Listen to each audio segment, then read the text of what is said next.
What's up, you guys? Hope you guys are all having a good day. I got a quick principle for you guys that blew my mind. It's one of Stephen Covey's principles from Seven Habits of Highly Effective People. Take a second, let people get up on here. And there's certain times in your life when you just need certain things, like God just sends things your way, when you're dealing with certain things. And this was one of those principles that came to me right at the perfect time, because I guess I'll just get right into it. I'm big on emotional intelligence. Big on it, right? Hey, what's going on, Brian? Good to see you, brother. Big on, hey, what's up? Got the other Brian up on here. Everybody's hopping on. What's up, you guys? Good to see you. And I'm big on, controlling your space inside, controlling your space. The only thing you have control over. It's all you got. It's all you got,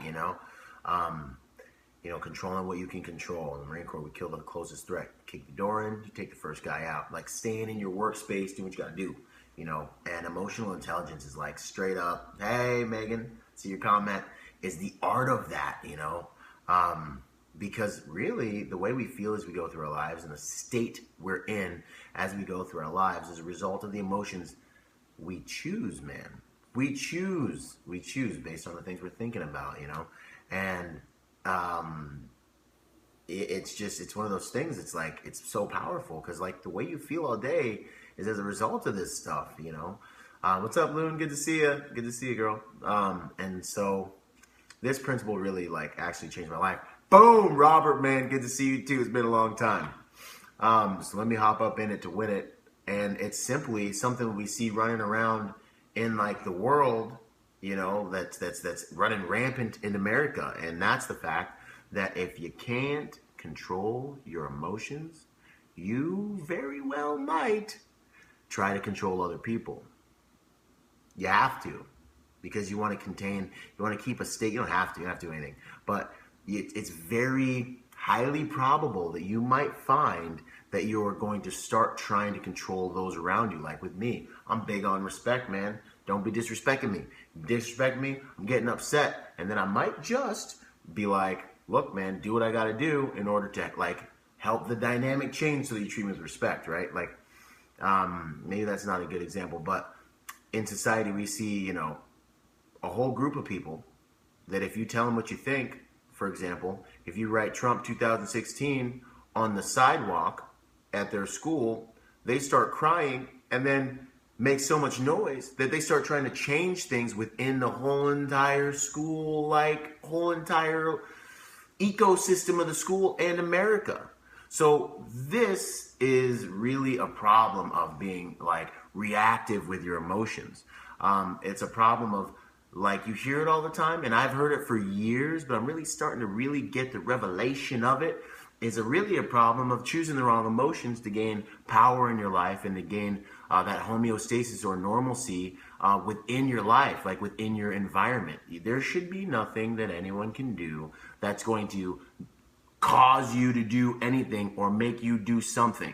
You might think no, man, nobody makes me do anything. But the reality is, if you use language like, you make me feel, this person makes me feel, that made me feel, yo, I hate to break it to you, but you and I sometimes are on the reactive side of managing our emotions. And this is problematic because we're giving our power away all the time, and that's a problem. We don't want to do that. Hey, D, I see you there.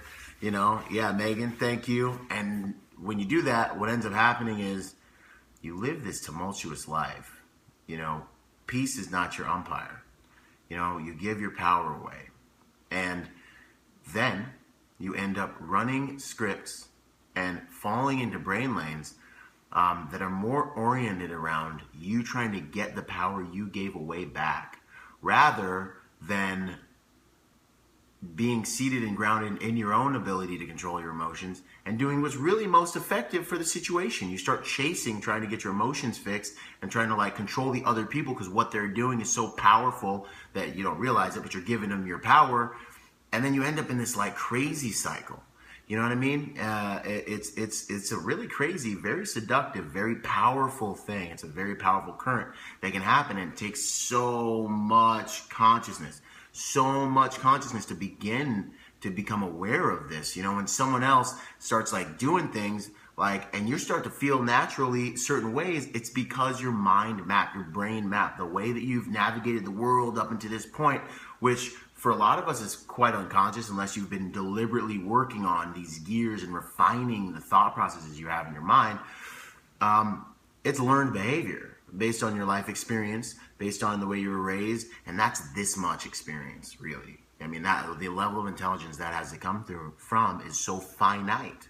You know what I mean? Like if you were on the earth for 100 years, you'd know this much of what eternity, you know what I mean? Like, so some of these behaviors are effective, but I would want to submit to you today that any behavior, hey, I'm back. So I would want to submit to you today that any behavior, any emotional state that you find yourself in that's causing you to do maladaptive behavior, like, you know, get hurt for excessive amounts of time, flip tables, you know, punch anything, or do anything that really, it doesn't matter what it is. If it causes you pain, refine it. Put it under the spotlight of your consciousness. Put it under the spotlight of your attention. And maybe look at the fact that that other person, although they may be disrespecting you, God bless them, although they may be terribly and vehemently wrong, although they may be, you know, microaggressions, calling you a sexist, or whatever other terms we use to categorize people in today's America for stating their opinion, just simply stating it. No matter what it is you believe they're doing, understand that although they may be wrong, they don't have the power to choose the way you react, to choose the way you even feel. Your emotions do not validate your decisions, in my opinion. What validates your decisions is your results. Let your results validate your decisions. Because everyone's justified, man. It sucks, but everyone's justified. Like the people in these other third world countries that are kidnapping people every single night and doing whatever they're doing, they're justified. If you catch them and talk to them, like, why are you doing this, man? They're like, yo, I'm gonna make a whole bunch of money, and everyone's justified. People doing the most horrible things in the whole entire world are justified. Especially if you look into their past and where they come from and what's actually happening to them in their life, they're justified. So, compassion comes from, like, you know, realizing that, hey, you know, there's a time in your life when you didn't know better. That's one way I usually find compassion. And also, like, just simply controlling what you can control. Don't let anybody take your power. Don't let anybody control your space. And that's what I got for you guys, man.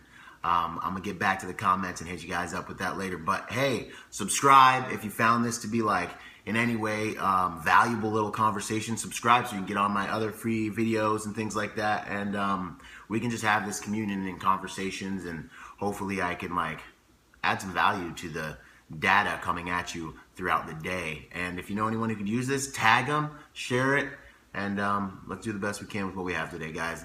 Love y'all. I'm about to get back down and hit you guys on these comments in a second. All right, later.